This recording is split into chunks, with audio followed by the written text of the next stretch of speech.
Did you know that the average person in any town or city lives a better life, an easier life, a safer life than any king or queen from the past? You didn't know?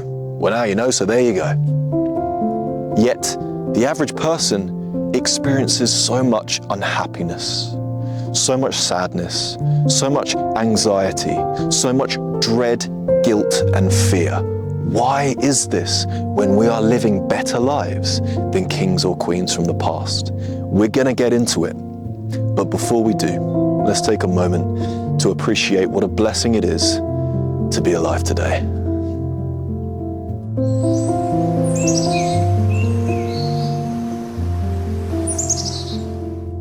Here we are again. Oh, I'm in nature and I'm having a blast. It's a beautiful time of year. It's springtime, one of my favorite times of year. Everything is coming back to life. The flowers are out. You've got so many cows over there I wish you could see right now. And those beautiful little insects that fly around as the sun's setting are one of my favorite things to look at in nature. They're like little fireflies. They're like little fairies. And I watch them for hours on end sometimes. The sun is setting, we're breathing deep and we're feeling happy, but not you. Why? Why aren't you feeling happy? Well, I feel unhappy too. Sometimes I wake up and I'm not feeling myself. And I want to reassure you that firstly, before we get into the reasons as to why you're not feeling happy all the time, is that feeling happy all the time is a myth. It's not real, it doesn't exist. Sadness, anxiety, fear, this is very normal, this is very common. This is experienced by every single human being on the planet. Say it again, George, didn't hear you that time, had some earwax. No worries, flick it out your ear and listen again. Every human being experiences this, so you're not alone. It's normal to feel unhappy sometimes. It's certainly not normal to feel unhappy all of the time. That's an issue. But sometimes if you're not feeling yourself, sometimes you're feeling a bit down or stressed or anxious, that's completely normal. It happens to me all the time.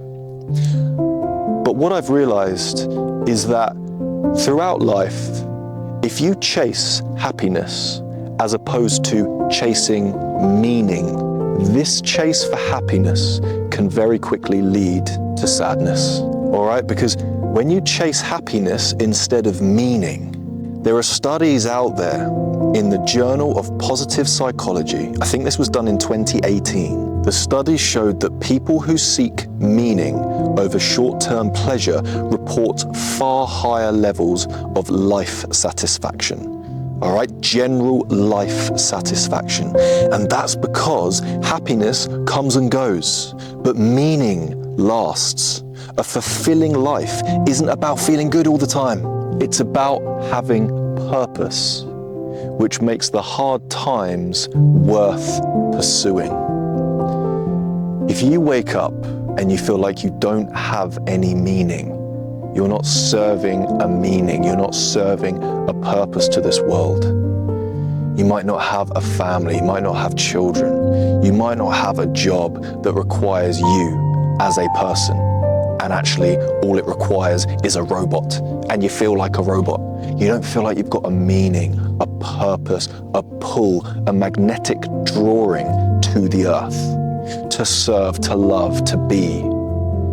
This can easily lead to feeling unhappy, but let me remind you, you do have a purpose. Every act of kindness you do is purposeful, because deep inside us is a beautiful essence known as love. Everyone loves to be loved. Animals love being loved, humans love being loved. The more loving you can be in your job, to your family, to your friends, the more purpose you're going to feel like you've got, the more meaning you're going to attract to your life. It doesn't matter what your job is, it doesn't matter where you live, it doesn't matter what your situation is. If you can get up every day and love people, your life will instantly get better. I promise you. I'm not just saying that. I'm not just saying that to be all woo-woo. I'm saying that because I do this. I practice this every day. If something bad happens to me, I think, right, how can I warp this? How can I turn this around? How can I be more kind? How can I be more loving? And when I react out of love, as opposed to acting out of hate or disappointment or fear or anxiety, I feel better in my spirit. And I amplify that out to the world. It's a beautiful thing, and I highly suggest practicing this. Stop looking for happiness after you watch this video today and start to find meaning. And search for that meaning in the essence of love, and you can't go wrong. This leads on nicely to that little devicey-wicey in your hand right now. Oh yes, the mobile phone. Comparing your life to fake realities. I was born in a time where there was no such thing as social media, and we used to ride our bikes around the neighborhood, and if my friend wasn't at the local park, I would cycle my bike to try and find him at the other local park, and if he wasn't there, I'd cycle to his house, and I'd see all my friends' bikes outside the house. I'd run inside and go, "There you guys are," and they go, "George, we were looking for you," and we play video games and have a laugh. Good times. But now we've got social media, where I can post my life, you can post your life, and we compare lives. But what we're both doing is we're posting what we refer to as our highlight reel, which is the best moments of our life. I could hold my partner's hand and walk through a meadow with the sun setting and film it and post it, and you'll look at that after working really hard all day and you've just had an argument with your partner, and you look at that video and you think, George has got it. George has got his life together. It's not the case. It's not reality. Everyone struggles and everyone goes through the same stuff, but we don't post the negatives. We don't post the negatives. Why would we? We never would. We want approval from others because approval is primal. Say it again, George. I quite like that one. It was interesting. Haven't heard it before. Okay. Approval is primal. When you get approval from your peers, you're safe in the little tribe of people. You got a tribe out here in nature. We're living in our loincloths, loving life, picking flowers and eating them every day. Yum, yum, yum. If the tribe approve of me, I am safe. If the tribe disapprove of me, I'm no longer safe. Oh dear. Getting kicked out the tribe and got to fend for myself. But it's fine because I've got animal friends out here such as Meg the Fox and Rob the Robin. You guys would be there for me, right? Right? Guys, come back. Where you go? They've just left me. I think I've been kicked out the tribe. This is the case though. Approval is primal. So that's why we want people to like us. We always want people to like us. We never want people to think that our life is bad. We don't want people to think our life is stressful. We keep that information close to us and we only share it with our friends and family. We don't want the world knowing. But comparison is the thief of joy. The more you compare your life to others, the more you're going to focus on the lack in your life, what you don't have, as opposed to flipping it and realizing that you've got so many amazing things in your life. You've got so many amazing things in your life that every king and queen from the past would love to have, but they didn't. They lived a harder life than you. They lived a less safe existence from you. If they got an infection, they were dead. Oh dear. You can get it sorted within a couple hours. There was a study done in Pennsylvania, and it showed that, and this is outstanding, it showed that any human, no matter what their age or their gender, if they spent 30 minutes less time on social media per day, their anxiety dramatically dropped. I can't remember the percentage, but it was dramatic. It was a lot. It wasn't a little bit, it was tenfold. Just 30 minutes less time on social media did this for those people in the study. Their anxiety went down. So when you wake up and you think, oh, I can't breathe. Oh, my heart's racing. I feel anxious. I don't want people to see me. I feel ugly today. I feel strange today. I don't want to talk to the world. How much time did you spend on social media yesterday and the night before, the day before, 2 days before? How much time did you spend on social media? That includes YouTube, by the way. You're looking at me right now in this beautiful field thinking, oh, this guy's got it all together. He's just living out in nature with his animal friends, which I kind of do, but I haven't got it all together. I don't live this perfect life. But what I do all the time is make sure that my cup is half full rather than half empty. I could make a video now about all the, quote, bad things going on in my life right now, all the, quote, stressful things that are going on in my life right now, but I don't, because I don't focus on that. I don't give my life to those things. I give my life to what's going well. I give my life to what I'm looking forward to. I give my life to the blessings in my life. This backdrop is available to you too. Getting out in nature can do wonders for your mental health. Put the phone down, get the boots on, and go out into nature and say hi to Rob the Robin for me, because he's very friendly and he likes to make new friends every day. Live in what's real. Come back to what's real, the real life, because it's so beautiful out here and there's no social media whatsoever. And I love it. I can't get enough. It's so good for you. Speaking about living in what's real, we need to talk about your emotions, because what a lot of people do in this fast-paced world where we got to wake up with an unnatural alarm when we wanted to be sleeping, smash 3 coffees, chuck a couple of croissants down our throat and run out the front door. Oh dear, we're late. Jump on the bus, jump on the train, get to work, Excel spreadsheets, PowerPoints.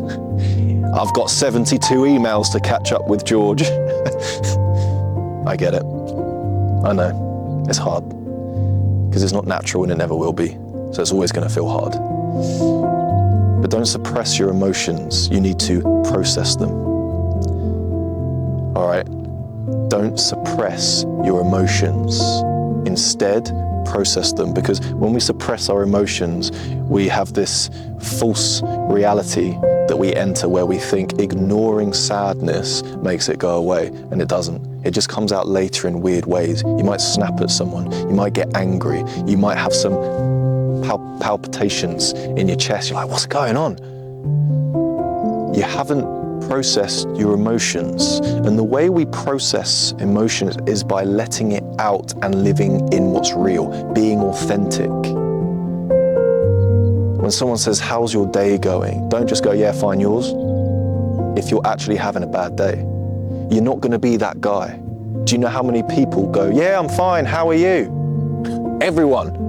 If you actually say, yeah, do you know what? I'm not feeling it today. I feel run down. I feel tired. I feel fatigued. That person might say, oh, I thought I was the only one. And then you can bond over that. And bonding is primal as well. It's something we've always done and we don't do enough. Don't suppress your emotions. You've got to process them. Think about them. Why am I feeling this way? How am I feeling this way? What triggers this? And then what can you do to action them? Because remember, I could call you every name under the sun in another language and it wouldn't affect you. The reason it wouldn't affect you is because you didn't understand what I say. You didn't process it, right? But if I say some nasty things to you in English, you're going to understand it because it processes in your brain. But ultimately what this means is you get to choose how you react. If you don't understand something, your body's like, yeah, we're fine. The minute you start understanding these words, you're like, oh, okay, this is bad right now. But ultimately, you're choosing to react in the way that you do. Now, don't get me wrong. If someone was nasty to me, I'd feel bad, but I wouldn't let it ruin the rest of my day. I would actively choose not to, because I know deep down in my root core that that's pointless and that's a shame. Because today might be my last day. That's why I always say what a blessing it is to be alive today. I'm not going to be arrogant enough to think to myself that, oh yeah, I'm just going to live until I'm like 98. I don't know if I will. No one knows if they will. This might be your last week. And are you really going to allow, your manager who had a go at you to ruin the rest of your week, to ruin your weekend? Or are you going to accept it in the present moment, deal with it there and then, process your emotions, and then go on living a happy life? I suggest doing the latter. All right, the healthiest people allow themselves to feel instead of pretending that everything's fine. Don't be afraid to allow yourself to heal. I'm sure you're in the same boat as me where you've tried holding in your emotions before, It's like trying to hold in a sneeze. Eventually it comes out and someone's gonna get hurt. I've sneezed in Meg the Fox's face before and she didn't like it. I apologize, but she still hasn't got over it. Something else you need to think about is how present are you being? Are you constantly thinking about the future? Always living in the future? Apprehensive about the future? Are you being present? There was a fantastic study done at Harvard University and it showed that people who practice living in the present, this is mad, are 40% happier than those who don't. I know I said don't chase happiness earlier, but you know, happiness is a real human emotion. It's a real thing. Those who practice being present as opposed to worrying about the future are 40% happier. You know, I'm out here being so present in nature with the beautiful hills and the cows, and I'm present. I'm thinking about all these beautiful flowers. I'm appreciating the smells. The sun is glorious today. It's so bright and warm on my skin. The meadows around me are lovely. I just can't get enough of it. I'm so immersed in it. I'm not thinking, oh, and then tomorrow I've got this, and then, oh, next week I've got to do that. Oh, why can't this last forever? Oh, because on Monday and then I've got that meeting. I'm not thinking like that. That's in the future, man. That's in the future. I'm present. You got to be more present. It's going to change your life. It's going to change your existence, right? Most people say, I'll be happy when I have this. But when they get it, they just move the goalpost. Happiness isn't the next thing. It's not in the next moment. It's in this one. Okay, remember that. I know you're stressing. I know you're scared. I know you might have financial issues, but did you know that the word wealth comes from the Old English word wealth, which meant well-being? It had nothing to do with finances, it had nothing to do with money, but it had everything to do with your mental state, your mental clarity, your heart, how you were as a person in yourself. So remember that. If you're worried about wealth or thinking about wealth or I want more wealth, it used to mean well-being, and then they warped it to trick you into thinking that your well-being relies on your wealth. It doesn't. So long as you've got enough, because yes, you do need money in this day and age, so long as you've got enough, that's great. You can always push for more. You can always try and get more. You can always try and upgrade your house. But as long as you've got enough, that's great. And you're living better than any king or queen in the past. Let's quickly talk about one last thing. Are you prioritizing human connection? I want to talk to you about one last study. It's another Harvard study, and it's been going on for over 85 years. And they found that deep, meaningful bonding connection improves and increases happiness levels more than anything else. More than money, more than success. It's the biggest predictor for long-term happiness. Strong relationships. Whether that's your best friend, whether that's your parents, whether that's your partner, your husband or wife, strong relationships are the ultimate thing for happiness. It's the ultimate way to be happy. If you're not feeling happy, who are you bonding with? What are your relationships like? Are they genuine relationships? Or are they just civil, small talk, how's the weather, George? I don't care. Let's talk about some deep shit. So there you have it. Some things to work on, some things to reflect on, and certainly some things to be grateful for. Thank you for watching. If this video helped you, please like the video because it means a lot to me and it really helps the channel. If you're new here, please subscribe to the channel. I make 2 videos every single week and I post a short Monday to Friday. So if you go on my YouTube channel, click on shorts, I post something every single day of the week, Monday to Friday. You can follow me on Instagram, George_Horlock. Send me a DM with a question and I'll answer it here on the channel for you. Have a beautiful day. Wishing you all the love and happiness that you deserve. God bless.